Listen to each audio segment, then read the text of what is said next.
Okay, so we know how to find our way to the desired directory in terminal, but what if we need to create a file or a subfolder in another directory? How can we do that? Well, first, let's open up our terminal.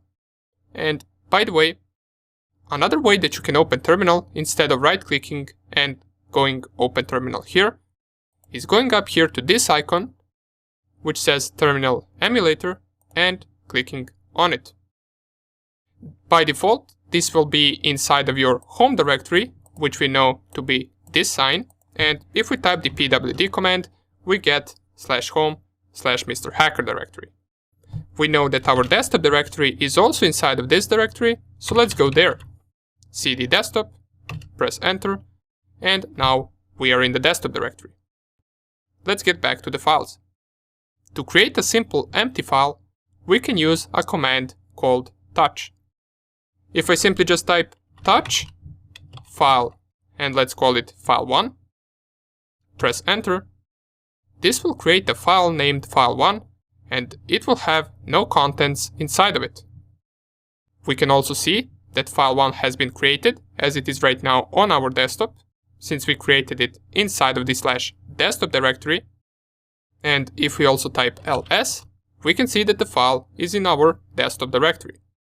To make sure this file is indeed empty, we can use the command cat, and this command, once executed on a file, writes out all the contents that are inside of that file.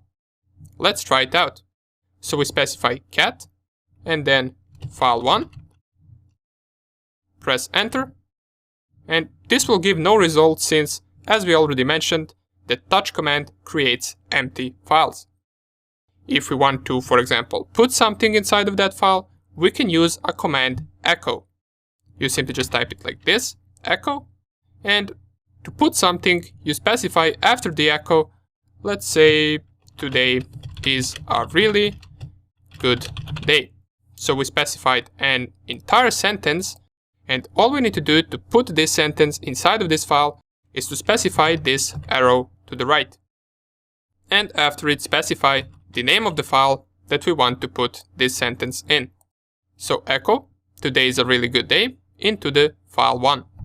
Press enter.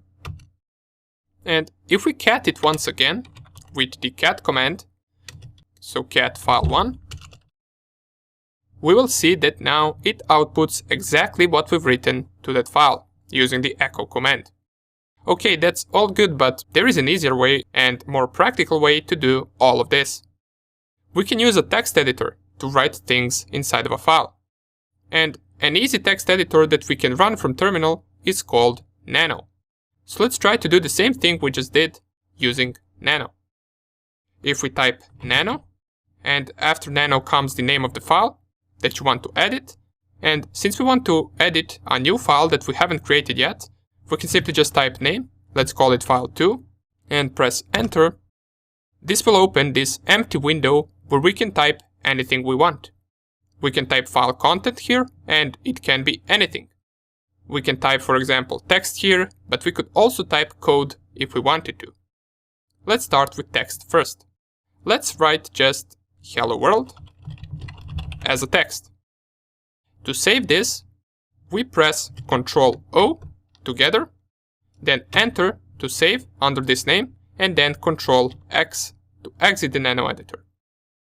If we now type cat and then file2, and by the way, we can notice that file2 has been created along file1 on our desktop. But if we cat file2, we can see the output of hello world. So we managed to do it only using one tool, which is Nano, instead of using two tools, which are touch and echo. But I also mentioned we can do the same thing with programs. For example, how can we create a Python program using Nano and terminal? First, we need to open a file. So let's type Nano and then file3.py, and in this case, we add .py because that is an extension for Python programs. Then inside of it, after pressing enter, we're going to run a simple command, which is print and then hello world between the quotes. And you will see that some stuff changes colors. This is because the Nano editor recognizes this as a Python program. What we did right here, in case you're not familiar with Python, is we just ran a simple function that will print out the string that is in between the quotes. So this will just print out hello world. Let's save it with Ctrl O, then press enter and then Ctrl X to exit. And luckily for us, Python is already installed in Kali Linux. So all we need to do to run this program is to type python 3 and then the name of the file, file3.py. Press enter and the program will execute. Here it printed out hello world. Cool, right? You will also notice that the icon is different than these two icons. This is also, once again, because this is recognized as a Python program. It even has the Python icon.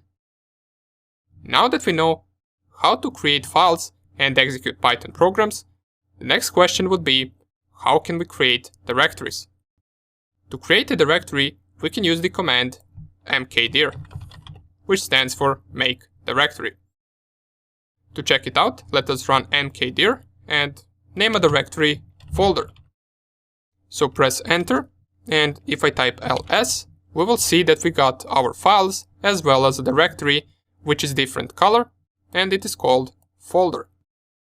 Remember, we differentiate them by color, and also if we try to change directory to the folder, it will work. It will even give us the path of /desktop/folder. Great! In that folder, you can do pretty much anything you want. You can create subfolders or create files.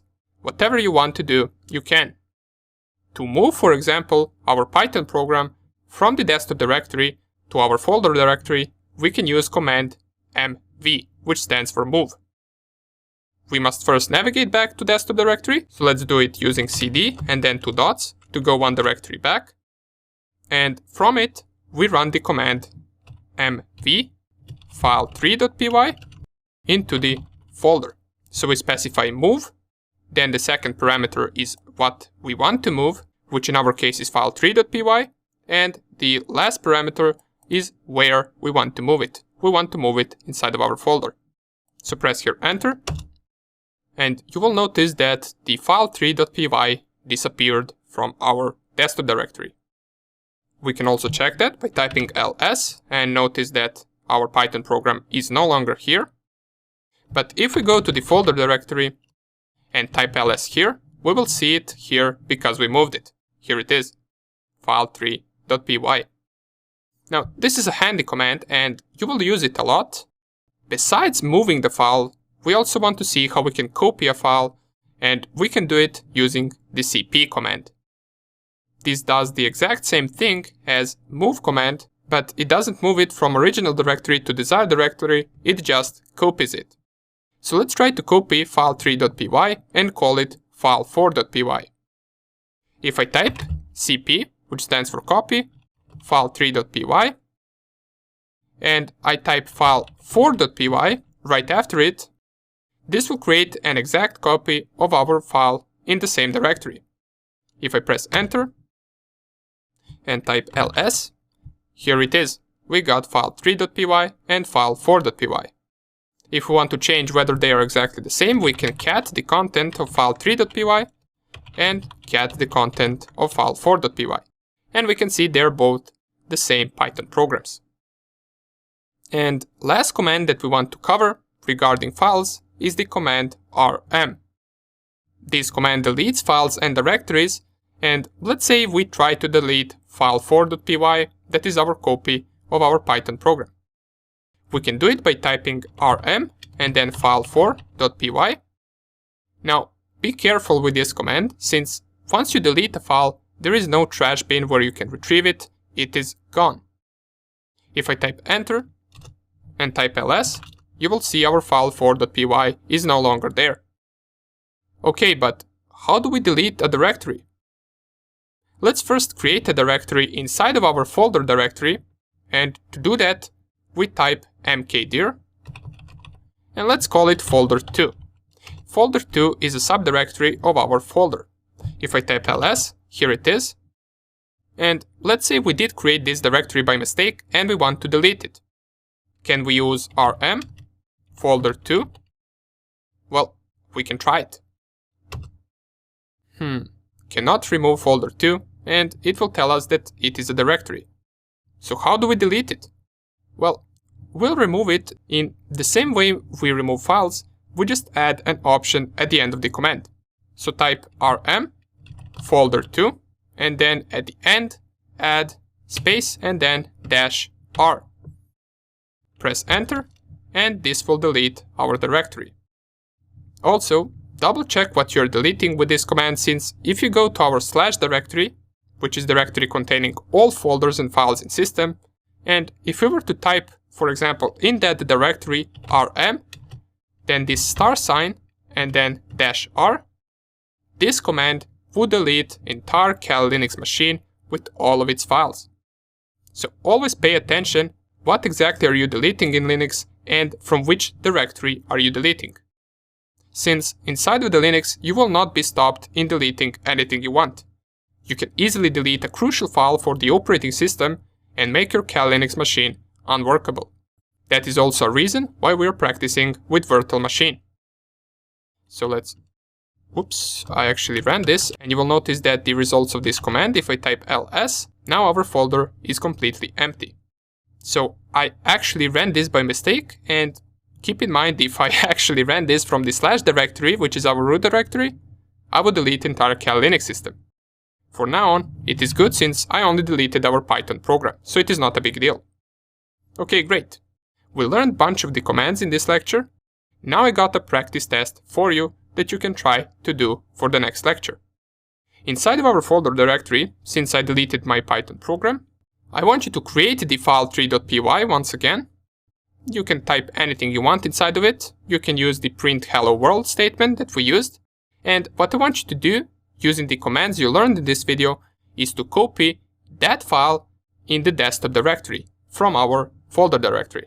So you create it inside of this directory, and I want you to copy it back to the desktop directory. A hint is that it can be a little tricky once you copy file from some directory to directory. Anyways, just try it and we're going to see the solution in the next video.